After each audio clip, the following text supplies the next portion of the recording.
കൊച്ചി റിനൈ മെഡിസിറ്റിയിൽ കണ്ടെത്തിയ പുതിയ കണ്ടുപിടുത്തമാണ് ചക്കപ്പൊടിയിലൂടെ ഫലം കണ്ടത്. പച്ചച്ചക്ക പൊടിച്ച് ദിവസം 30 ഗ്രാം വീതം പ്രാതലിനും അത്താഴത്തിനും നൽകിയപ്പോൾ ഈ പാർശ്വഫലങ്ങൾ വരുന്നില്ല എന്ന പഠനം കണ്ടെത്തിയതാണ് നിഗമനം. ഡോക്ടർ തോമസ് വർഗീസിന്റെ മേൽനോട്ടത്തിൽ 50 ക്യാൻസർ രോഗികളിലാണ് ഈ പരീക്ഷണം നടത്തിയത്. നേരത്തെ തിരുവനന്തപുരം മെഡിക്കൽ കോളേജിലെ ഡോക്ടർ ജയകുമാറിന്റെ നേതൃത്വത്തിൽ നടത്തിയ ക്ലിനിക്കൽ ഗവേഷണത്തിലൂടെ പച്ചച്ചക്ക പുഴുക്ക് രൂപത്തിലോ നാടൻ വിഭവങ്ങളിലോ ചേർത്ത് കഴിക്കുന്നത് പ്രമേഹം കുറയുമെന്നും കണ്ടെത്തിയിരുന്നു.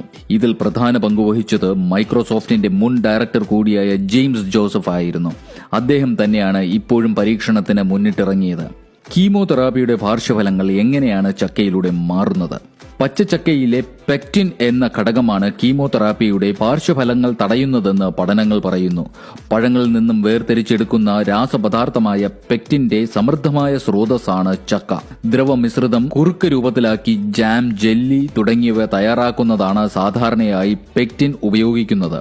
ഇത് പോളിസാക്കറൈഡ് എന്നറിയപ്പെടുന്ന ലയിക്കുന്ന ഫൈബറാണ്. പോഷകമൂല്യമേറിയ ഫലമാണ് ചക്ക. ശരീരത്തിന് ആവശ്യമായ ജീവകങ്ങളും മൂലകങ്ങളും നാരുകളും അടങ്ങിയ പോഷക സമ്പന്നമായ നാടൻ വിഭവമാണ് ചക്ക. ഇതിലെ പോഷകമൂല്യങ്ങളുടെ സാന്നിധ്യം പലതരത്തിലുള്ള ജീവിതശൈലി രോഗങ്ങളെയും തടയും.